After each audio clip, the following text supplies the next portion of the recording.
Navy SEALs versus Marine Raiders. Do you want to join the Marines or the Navy's elite special forces?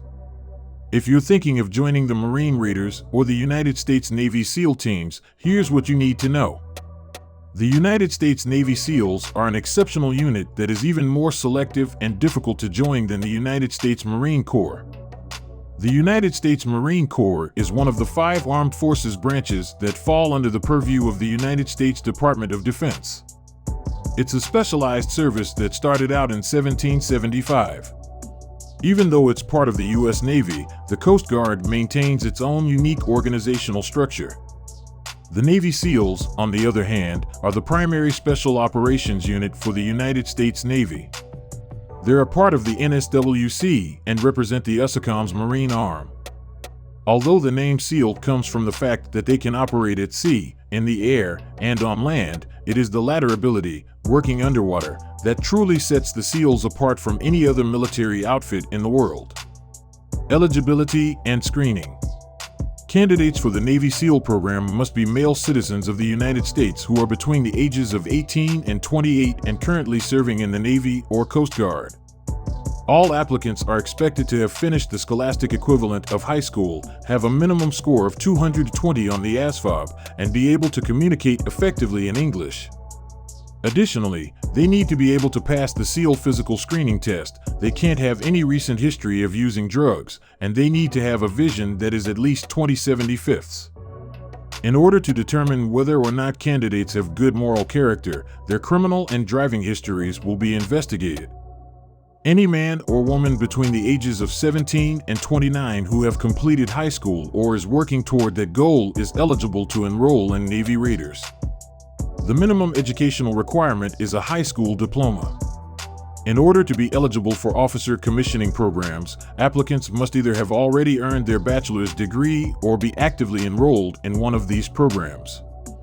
Those who have already received their bachelor's degree are eligible to join the officer candidate class, while those who are still enrolled in college are promoted to the position of platoon leader. Initial training.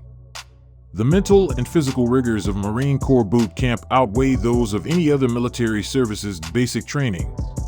It's also 3 weeks longer than the Army's and 2 weeks longer than the Navy's standard training period. Both sexes are welcome to participate in training. Roughly 35,000 to 40,000 people enter Marine Corps training each year.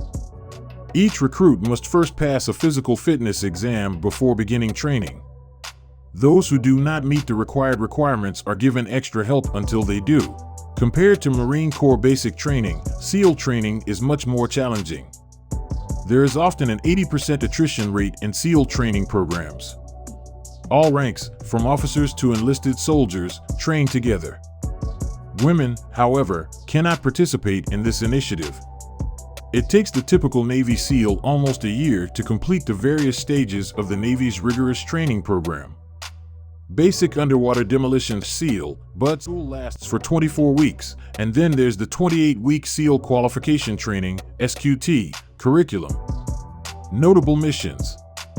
The United States Marine Corps has served in several conflicts and has been instrumental in decisive battles such as those that took place at Tripoli, Iwo Jima, Guadalcanal, and Incheon Bay.